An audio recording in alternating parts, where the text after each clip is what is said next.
दोस्तों नमस्कार। स्वागत है आपका GS with Amit sir YouTube platform में। और आज हम लोग बात करने जा रहे हैं वन संपदा के बारे में, है ना। टॉपिक क्या होगा हमारा आज का?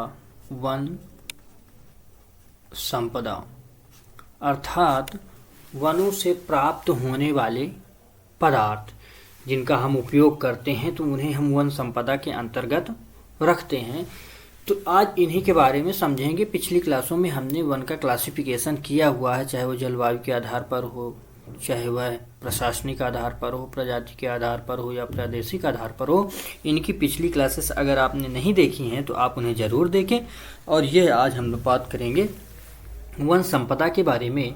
तो मुख्यतः वन संपदा को दो भागों में विभाजित करके देखा जाता, ठीक।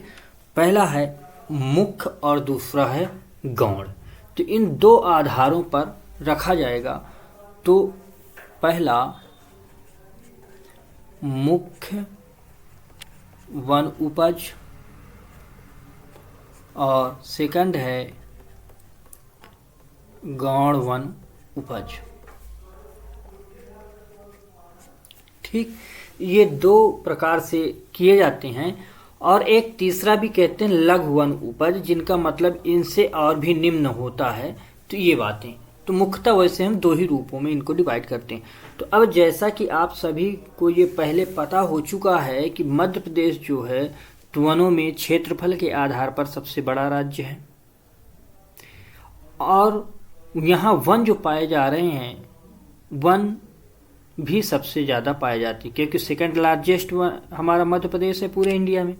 और वन क्षेत्रफल के आधार पर सबसे ज़्यादा यहाँ पाए जाते हैं। तो ये चीज़ें हमने देखी। फिर कितने परसेंट प्रशासनिक आधार पर जो वन है वो कितने पाए जा रहे हैं, जलवायु के आधार पर कौन कहाँ है, सागौन के पेड़ कहाँ हैं, साल के पेड़ कितने हैं, इन सारे चीज़ों का हमने परसेंटेज जाना है। मतलब मध्य प्रदेश वनों से एक संपन्न राज्य है। अब जब यह संपन्न राज्य है तो यहाँ विविध प्रकार की वनस्पतियाँ पाई जाती हैं, चाहे वो साल हो, सागौन हो, पलाश हो, बबूल हो, है ना, खैर हो, कुल्लू हो। तो इस तरह के विविध जो प्रकार के हैं, ये इवन औषधियों में महुआ है, हर्रा है, बहेरा है। तो इस तरह की अलग अलग प्रकार की वनस्पतियाँ पाई जाती हैं। इमारती लकड़ियाँ भी पाई जाती हैं, जलाऊ लकड़ियाँ भी पाई जाती हैं, है ना। कुछ लकड़ियाँ जिनको हम जला के कोयला भी बनाते हैं। तो इस तरह से कई प्रकार की आपको वनस्पतियाँ यहाँ देखने को मिलती हैं। तो इन्हीं में से अलग अलग वनों को डिवाइड करके देखा गया है। तो जैसे मुख्य वन उपज में हम लोग कुछ चीज़ों को अलग रखते हैं। तो मुख्य वन उपज में हम लोग रखते हैं सागौन। कौन है?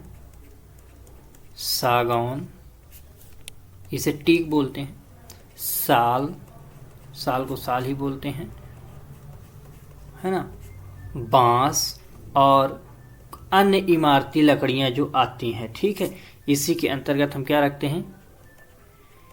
इमारती लकड़ी, ठीक। तो इस तरह अलग अलग।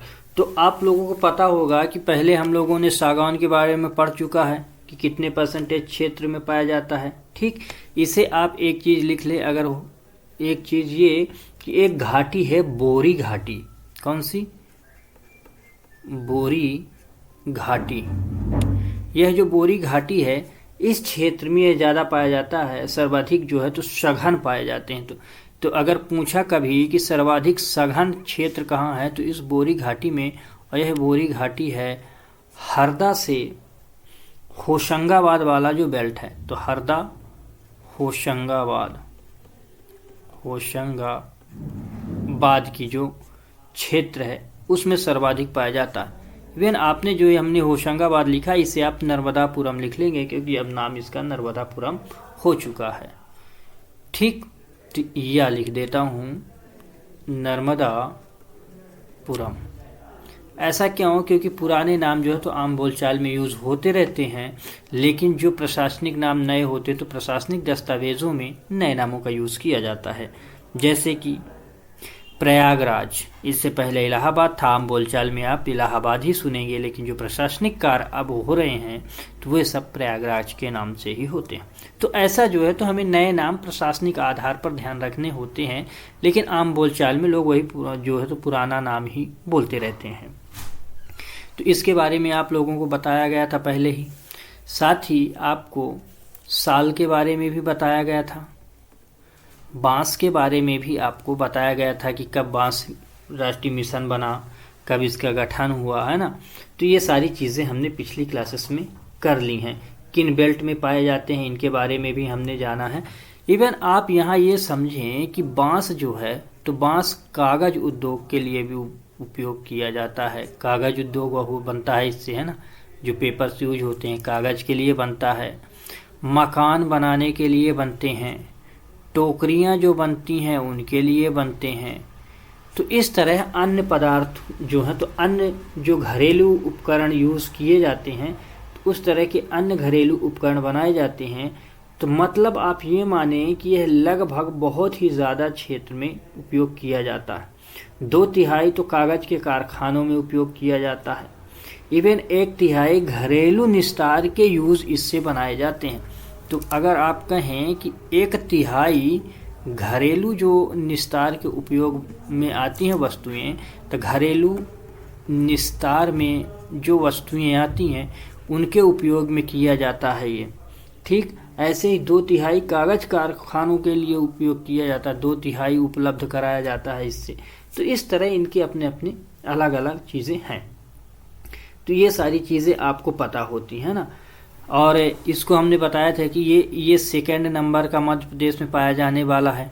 तो ये सारी चीज़ें आप याद रखेंगे।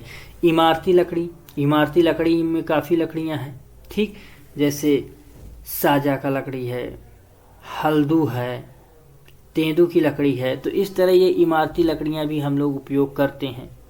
तो इन सारी चीज़ों को आपको याद रखनी है कि कौन कहाँ कितने में है। जैसे उज्जैन, ग्वालियर, शिवपुरी वृत्त में वनों का विनाश इतनी तेजी से हो रहा है कि अब वहाँ इस तरह की लकड़ियाँ भी पाना नामुमकिन या बहुत ज़्यादा कष्टदायी होता जा रहा है। इस इमारती लकड़ी के चक्कर में इतना ज़्यादा उपयोग हो रहा। तो अगर कभी पूछा कि इमारती लकड़ियाँ जो है तो किस बेल्ट में धीरे धीरे कम होती जा रही हैं, इनका वनवृत्त कहाँ कम होता जा रहा है, तो कम होता जा रहा है उपयोग के कारण, है ना।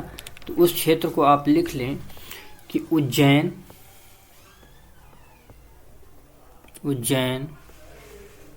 ग्वालियर, ठीक है, शिवपुरी,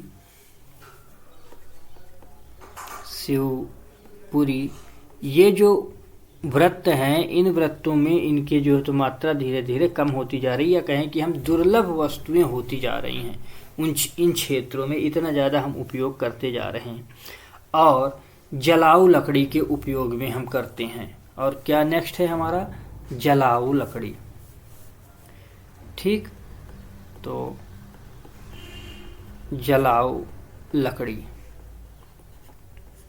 ठीक है, इस तरह। तो इतने क्षेत्रों में हम अब जलाऊ लकड़ी के लिए आप यहाँ से लाते हैं। इन क्षेत्रों में जैसे ग्रामीण क्षेत्रों में अभी भी बहुत ज़्यादा जो है तो जलावन लकड़ी की यूज़ होता है। जैसे रसोई में उपयोग किए जाते हैं लोग। जैसे अभी ठंड का मौसम है तो लोग अलाव जलाएंगे, इनको जला के जो है तो ठंड दूर करते हैं। तो इस तरह काफ़ी दैनिक उपयोग में इन लकड़ियों का उपयोग किया जाता है और इनके धीरे धीरे बहुत बड़ा मार्केट भी होता जा रहा है इस जलाऊ लकड़ी का। तो इस प्रकार से ये कुछ स्रोत हैं, क्योंकि यह क्या इस प्रकार का स्रोत है, एक प्रकार से ईंधन के ये स्रोत होते हैं। जलाऊ लकड़ी क्या है, ईंधन के रूप में।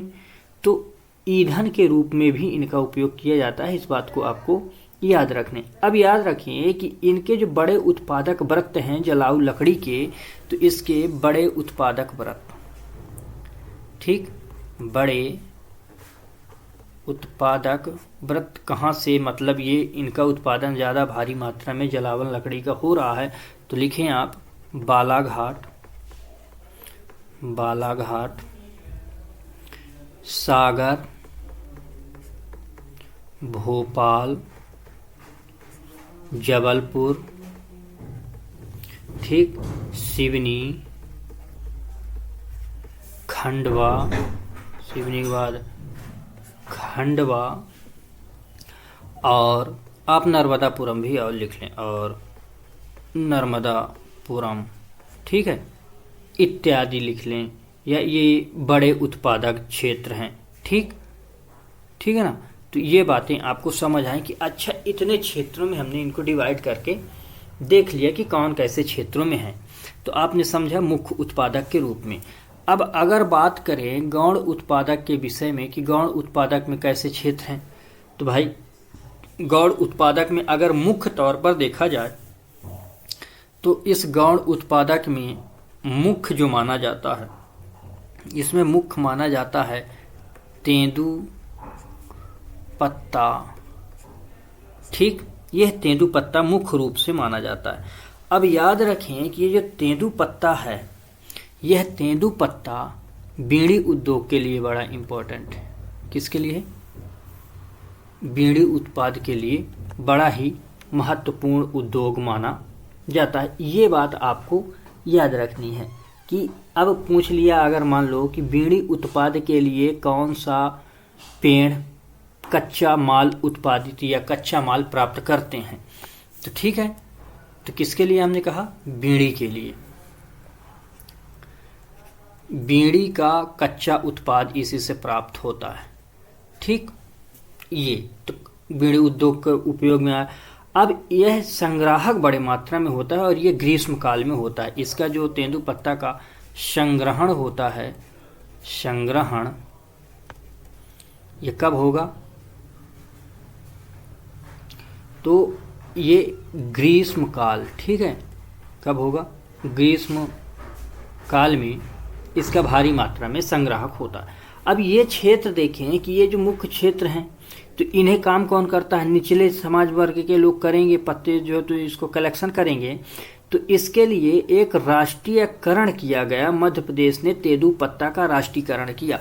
तो याद रखना कि देश में फर्स्ट जो है तो तेंदू पत्ता राष्ट्रीयकरण करने वाला कौन सा राज्य बना? तो इसका जो है तो राष्ट्रीयकरण करा गया। ठीक, किसने? मध्य प्रदेश ने फर्स्ट राष्ट्रीयकरण किया तेंदू पत्ता का, और वो राष्ट्रीयकरण हुआ 1963 में, जिसे आपको याद रखना है कि तेंदू पत्ते का राष्ट्रीयकरण सबसे पहले किस राज्य ने किया, एक बात, और कब किया ये याद रखना है, 1963 में।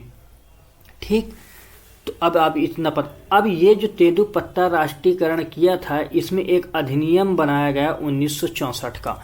तो इसके राष्ट्रीयकरण में एक अधिनियम बनाया गया, तो जो जिसके तहत काम चालू होता, अधिनियम 1964। ठीक, तो इस अधिनियम 1964 पारित किया गया और ये हुआ। तो अब ये तेंदू पत्ता के बड़े उत्पादक क्षेत्र, इनके अगर हम कहें कि भाई ये उत्पादन कर रहे हैं तो इसके बड़े उत्पादक, ठीक है, आप याद रखें, बड़े उत्पादक जिले कहें या क्षेत्र कहें, ठीक है, तो इसके बड़े उत्पादक के तौर पर जैसे रीवा, सागर, जबलपुर, ये जो वृत्त हैं ये बड़े उत्पादक हैं और संग्राहक भी हैं।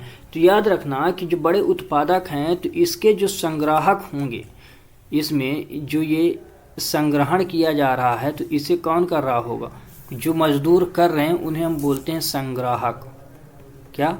संग्राहक। ये जो संग्राहक हैं इनका बीमा भी किया जाता है। क्या किया जाता है? बीमा भी किया जाता है। तो इतनी बातें आपको समझ आ रही, और ये सहकारी वनोपज समिति को उपलब्ध कराई जाती हैं। ये सारी चीज़ें जो होंगी वो संपूर्ण शुद्ध आय जितना भी इससे मिलेगा वो सब कुछ किस में जाएगा? सहकारी वनोपज समिति को। तो इनका पूरा प्रॉफिट कहाँ जाएगा? सहकारी लिखें आप, कौन होगा?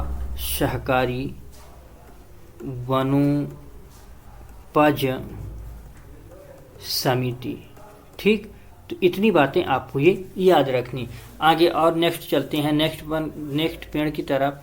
तो नेक्स्ट में आप देखिए जैसे लाख, क्या है लाख, आपने सुना होगा लाख के बारे में। ये जो लाख है, लाख का क्या किया जाता है, चूड़ियाँ बनाई जाती हैं। तो क्या बनती हैं इससे, चूड़ियाँ। तो याद रखना लाख का किस उद्योग से संबंध है, चूड़ियों से उद्योग है। अब इसके लिए जो कीट होता है, जो लाख में जो कीट बनता है या कीट होता है, उसे बोलते हैं लेसिफर लक्का। तो इसमें एक कीट होता है, क्या होता है, कीट। अब यही प्रश्न पूछा जा सकता है कि इसमें कौन सा कीट पाया जाता है, तो उस कीट का नाम है लेसिफर, लिखें आप लेसिफर लक्का। तो यह यहाँ पाया जाएगा। अब क्या है, यहाँ चूड़ी उद्योग किया जाए। तो अब चूड़ी उद्योग कारखाना कहाँ बनाया गया, तो यह बनाया गया उमरिया में। उमरिया में सरकारी जो है तो चूड़ी कारखाना बनाया गया।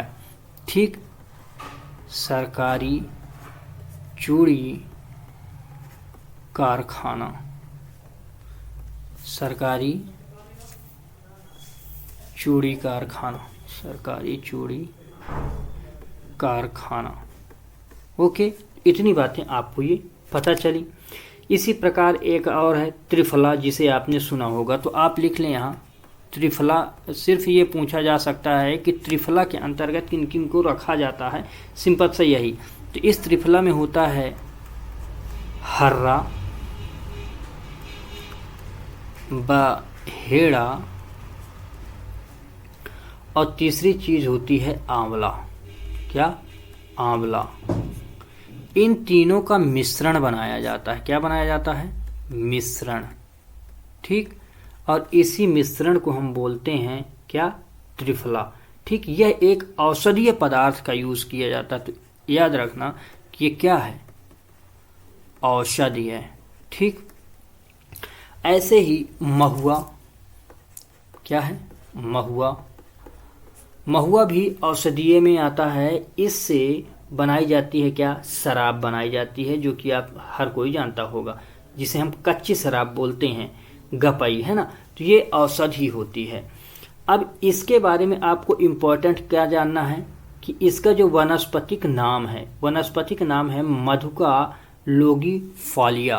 तो इसका क्या हमने कहा कि वनस्पतिक नाम अगर आप देखें, इसका वनस्पतिक नाम क्या है, तो वह है मधुका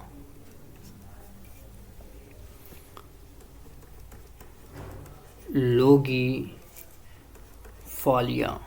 ठीक, ये चीज़ याद रखने वाली बात है। और इससे क्या बनाई जाती है, कच्ची शराब, कच्ची शराब।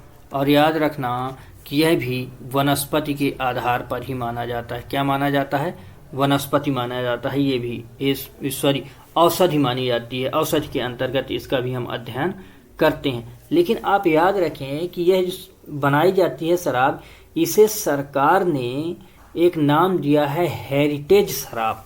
तो ये इम्पॉर्टेंट शब्द है जिसे आपको याद रखना है कि अगर प्रश्न पूछता है कि हेरिटेज शराब किसे कहते हैं, क्या, हेरिटेज शराब, लिखें आप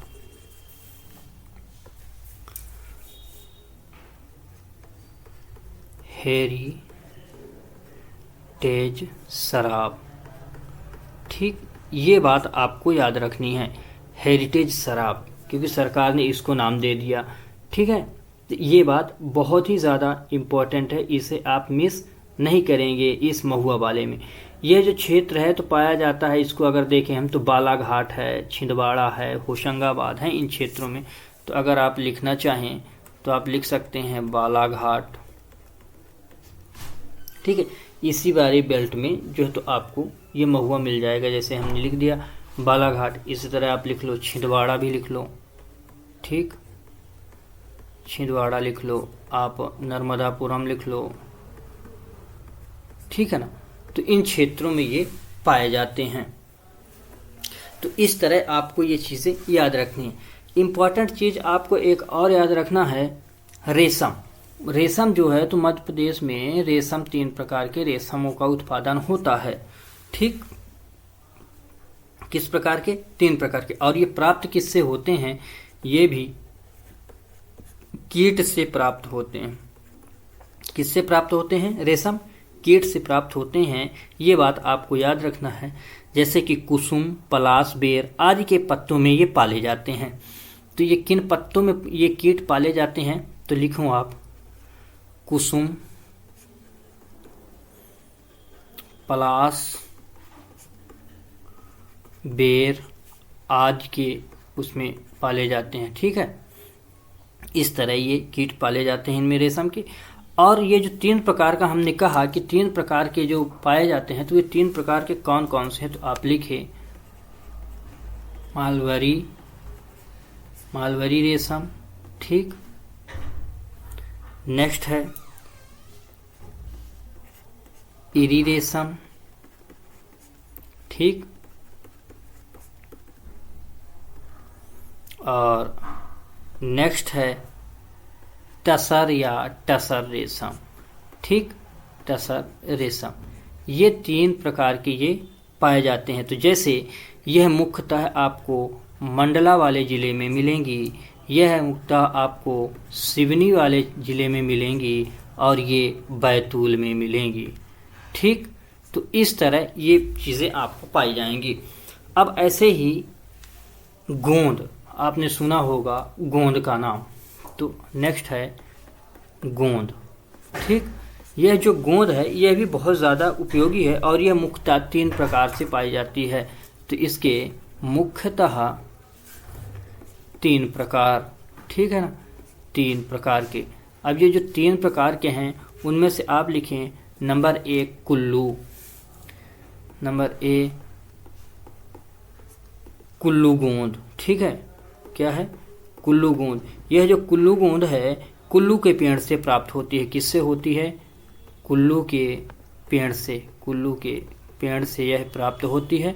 और इसका अगर आप उपयोग देखें, इसका उपयोग क्या किया जाता है, तो इसका उपयोग होता है जैसे पेस्टी, आपने सुना हो, पेस्टी में, और तो और कॉफ़ी में भी यूज़ किया जाता है इसको। ठीक, तो इनके निर्माण में इनका उपयोग किया जाता है। ठीक, आदि के निर्माण में उपयोग किया जाता है। नेक्स्ट की बात करें हम कि जो सेकंड है वो अरेबिक गोंद बोली जाती है। क्या बोली जाती है? अरेबिक गोंद। अरेबिक गोंद। ठीक है, नेक्स्ट है हमारी अरेबिक गोंद। ठीक, इस अरेबिक गोंद को समझें कि यह मिठाइयों में उपयोग की जाती है। किस में की जाती है? मिठाई में। तो लिखें आप कि इसको मिठाई में यूज़ किया जाता है, मिठाई में उपयोग किया जाता है अरेबिक गोंद को। नेक्स्ट हमारी है सलाई गोंद। क्या है? सलाई गोंद। ठीक, यह सलाई गोंद है। तो इस सलाई गोंद का जो उपयोग है तो इसका किया जाता है जैसे पेंट है, मोमबत्ती हैं इनके में। तो किस में? पेंट में, मोमबत्ती में आदि। ठीक है, आदि में उपयोग किया जाता है। आदि में उपयोग किया जाता है। तो इस तरह से इनके उपयोग किए जाते हैं। ठीक, अन्य भी अनुपज पाए जाते हैं जैसे शहद के लिए हैं, चिरौंजी के लिए हैं, कंदमूल हैं, भिलावा हैं। तो आप जैसे हमने कहा कि अन्य या जिन्हें आपने पढ़ा तो उनमें जैसे आप लिख लें, हम लोग शहद भी प्राप्त करते हैं। ठीक, इन्हीं से हम लोग चिरौंजी भी प्राप्त करते हैं। ठीक, इन्हीं क्षेत्रों से हम लोग कंदमूल भी प्राप्त करते हैं, है ना। इन्हीं से भिलावा भी उपयोग किया जाता है, भिलावा पाया जाता है। तो इस तरह के अन्य प्रकार की वनस्पतियां आपको इन क्षेत्रों से मिलेंगी और इनमें से अन्य प्रकार के वनोपज आपको मिलते हैं। तो ये बातें आपको समझ आ रही होंगी जो हम आपको बता रहे हैं। भिलावा में बस इतना आप समझ लें, हो सकता है बहुत से लोगों को कन्फ्यूज़न हो। इसका उपयोग स्याही में किया जाता है, स्याही बनाने के में उपयोग किया जाता है। ठीक, कुल्लू को हमने बता दिया। कुल्लू बेकरी में आप लिख सके, अगर एक शब्द लिख तो बेकरी वाले सामान जो बनते हैं उनमें उपयोग किया जाता है। ठीक है, तो अगर आप इसे और समझें तो पेस्ट्री कॉफ़ी हमने लिखा, तो इसे एक शब्द आप लिख सकते हो बेकरी उत्पाद में। ठीक है, तो आप ये लिख सकते हैं बेकरी उत्पाद में इसका उपयोग किया जाता है। तो इस तरह अलग अलग प्रकार से आपको वनों से उत्पादन प्राप्त होते हैं। तो आपको समझ आ रहा होगा कि कैसे। अब ये दो जो हैं, तो मध्य प्रदेश में हमने 3 प्रकार की गोंदें बताई थी। तो सामान्यतः 2 प्रकार की पाई जाती हैं जो मुख्य तौर से ज़्यादा मात्रा में हैं, है ना, जैसे मलबरी और इरी, ठीक। और तीसरी को भी हमने लिखा है टसर, कहाँ से, बैतूल से। तो इन सारे चीज़ों को आप याद रखें। अब उस में से आप अगर रेशम का क्षेत्र लिखना चाहें तो उसे आप लिख सकते हैं छिंदवाड़ा, बालाघाट, झाबुआ वाले क्षेत्रों से, ठीक है। अधिकतम ये पाई जाती हैं इन क्षेत्रों में। तो इस तरह आपको अनेक प्रकार से चीज़ें मिलेंगी। यहाँ से बहुत प्रकार के पेड़ों से हम लोग, जैसे साल बीज है, उनसे हम लोग तेल भी निकालते हैं, ठीक। तो अलग अलग प्रकार के अन्य पदार्थ भी पाए जाते हैं यहाँ से। जैसे आप लोग खैर का नाम अगर सुने हो, इसे आप लिख लें, खैर से प्रश्न आया था। खैर एक पेड़ होता है, इससे कत्था बनाया जाता है, ठीक। तो इस तरह अनेक प्रकार के वनोपज आपको प्राप्त होते हैं वनों से। तो आज की क्लास को हम लोग यहीं तक रखते हैं। आप ज़रूर बताएं कि ये हमारी क्लासेस आपको कैसी लगती हैं, और हमारे चैनल को सब्सक्राइब करें, शेयर करें तथा अपने दोस्तों को भी शेयर करें और लाइक करें। तब तक के लिए धन्यवाद। आप लोग पढ़ते रहें, बढ़ते रहें, लेकिन कमेंट बॉक्स में अपनी राय ज़रूर दें। तब तक के लिए धन्यवाद। जय हिंद, टेक केयर।